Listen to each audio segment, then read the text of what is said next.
All right, welcome part 10 of our empty offense series. Last session here talking about self-scouting. I think it's important to evaluate yourself. It's important to self-scout. You could blend this in, basically our practice talk, our game planning talk, and our self-scout talk could all been one session. It just would have been really long. So broke it up into 3 parts. If we were self-scouting, we were going to chart these 4 things: efficiency, explosiveness, what stopped the play, and then fix mistakes. So all we're talking about is your team. You're watching your game. What are you doing? And I didn't always involve the assistant coaches with this, to be honest. A lot of times I did a lot of this as the play caller, or I didn't do it as a head coach. I did it as a play caller. But this wasn't something we always did as a group. One person will call a play, one person will figure out what's working. But you got to ask yourself these questions. Was the play efficient? Was the play explosive? But you say, Coach, what do you mean? We just put yes or no in huddle on every play. Was it efficient? An efficient play either gets 4 more yards on first, second down, or it got a first down. You say, well, yeah, whatever. Well, if it was 3rd and 1 and we got 1, that's a yes. That's a thumbs up. Good play. If it was 4th and 21, 3rd and 21, and we got 16, down, bad play. Didn't get the first down. So if it didn't get the first down or a touchdown, and it was less than 4 yards, inefficient. So I hope that makes sense. If it's a 3rd and 7 and we get 5, inefficient. 3rd and 7, we get 8, efficient. 3rd and 1 and we get 2, efficient. See, I didn't love the average per play thing that you get out of it. A lot of people do that, like, hey, we were averaging 9.2 yards a play on this. Well, you had like 3 decent plays and a lot of zeros. So if the play wasn't efficient, it's not a great play.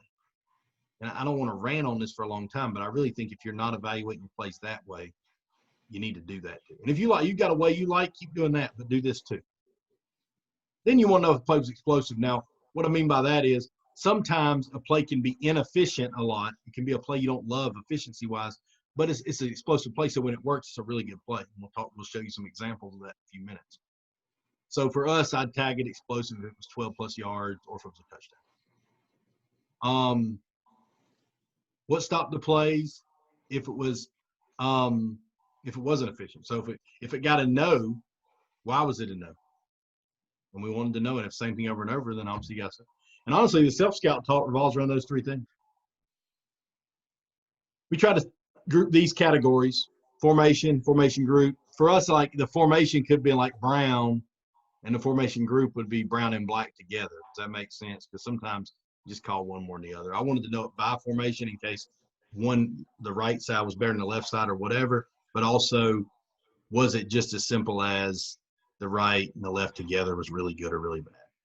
Play and play group, same thing. So it'd be like zone left, Zulu, play, inside zone, play group. And then so all I did in this session, it's not really a long session. I just wanted to show what we did self-scouting wise. And I pulled some reports just to kind of shows from 2018 season, and we kind of talk about them a little bit and, see where everybody is with it. But if you have questions, feel free to jump in. But basically, if you say, what's a good efficiency? Well, that's always the question you ask when I tell people I do. It's like, well, what's a good number? Well, it's really hard to say. Because if you look, if something's 50% efficient, but it's really explosive, that's really good. If it's not, then it needs to be in the 60s probably. So if you look at like Brown formation for us, we ran it 41 times that year. 27 were yeses on efficiency, 14 were no. 66%.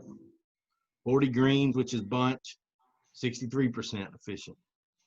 Tight end sets, red, 76% efficient. But what's interesting is, look, these reds, 76%, but only 6.9 yards a play. So if you look at here, it was 10 yards a play, 8 yards a play, 10 yards a play. But if you look at this, 76% effective. So say, well, where is that? Well, that meant we got first downs out of that formation, or we got 4 more yards, but we didn't pop the long one. Sometimes we got 353 yards out of Brown on these yes plays. It could have been 4 really, really good plays and a bunch of okay ones. So you can't go off of yards per play. You got to go off efficient. Red was a good formation for us that year based on this. Same way with Frank. Empty, you guys jump in and ask a question if you got one. I don't have the chat up, Bo, so tell me if somebody asks one in the chat, but if you jump in and ask it, that's fine too. Because I'm just going to kind of describe these charts, and I would prefer to answer any questions anybody's got. So if we went at formation group, this is where you put them together. Like wing formation for us was brown and black. We just, every time it was brown or black, I put the same thing in. Brown and black, 69% efficient. That's really good. 10 yards of play overall. I mean, that's crazy. We had a good team this year. Empty, Frankenfield, just regular old empty, traditional empty, 71% efficient. Really good. Anything over 60 is really good. Pro wings, that red and blue. Same way, 77% efficient. Bunch, 82% efficient. Wow, really good. Talk about plays. Was it a good play, yes or no? That's all we're looking at. And then see, the good thing about Hudl is, you know, this is a screenshot, so you can't click it. But if I say, you know, I was talking about what stopped the play. If you say, well, we ran Jello, jet left. We ran it 50 times that year for 443 yards, 8.9 yards of play. That looks good. That's cute. That's great. Love that. But what's more impressive to me is that 73% of them, or 35 out of 50, were good plays. 13 were bad. So that's 48. So I guess 2 of them didn't get tagged. But I would click on these 13 and watch it. So because of how Hudl's set up, you got it right there. You want to know what play sucked? I'm watching these 13. I ain't much watching these 35. I'm watching these 13. And it's the same thing coming up over and over. And I'll tell you what, several of them are incomplete passes. It was due to pop or something like that. And then you're like, if 8 of those 13 are incomplete passes, you're like, dang, boys, every time we handed it off, we nearly always had an efficient play. We got to work on these pop passes. I don't think that's what that was. I'm just saying, for example. You look at Buck Sweep, got 7.7 yards to play versus 8.9 for jet sweep here, but a little bit more efficient, 74%. All right, so look at keep pass, carry, keep pass. That's a post wheel, keep pass. 50% efficient. You know, well, if you're 50% efficient, but 13.5 yards of play. So half of them worked and half didn't, but the half that worked were really good. That's a good example of, even though that's 50, that ain't necessarily bad, because all 50 of them are good play. Those 50% accounted for 26.5 yards of play. That's good. We look at play group, just put the Jets together. You kind of see it there, 72% efficient. Put the stretch reads together, 72 or 81% efficient. Wow, even better. Inside run, 71% efficient. You know, these are really good numbers, guys. I don't know. I may have messed up putting these in here because you have some slanted opinions. If you go back and look at yours, we had a really good team on offense this year. Usually these are more in the 60s. In the 60s would be good. So if you're in the 60s on these running plays, that's pretty good. Keep pass, 53%. Anything over 50, I thought was really good on the pass stuff. But you can see when we completed it, 23 yards of play. We didn't, obviously 0. Explosiveness. So now you're going to see no is obviously way bigger than yes, because you're not going to get it. But what plays are bigger percentages? Bunch created more explosive plays. You know, red created very few explosive plays. You know, maybe because the tight end was in, I don't know. But for whatever reason, you know, it did. So now you get the 25 and 30 to 30% is decent on explosive plays. So, I mean, 1 out of every 4 times you call it formation, you got a great play. That's pretty good. Same way by formation group.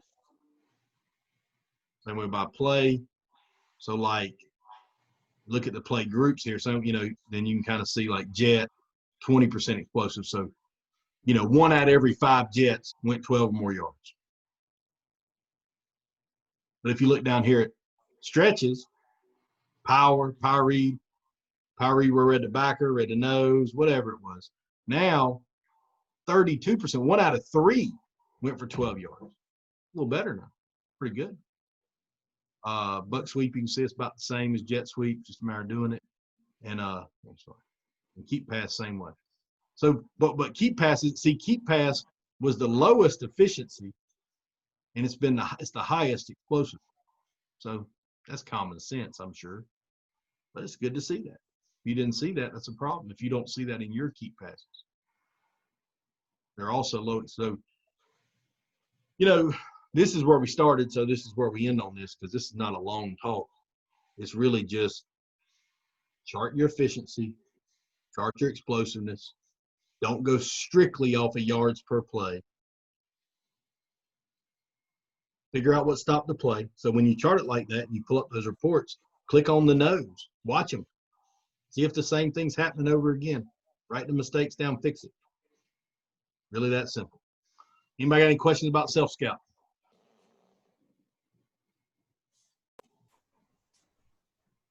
You got anything, Bo? Nope. All right.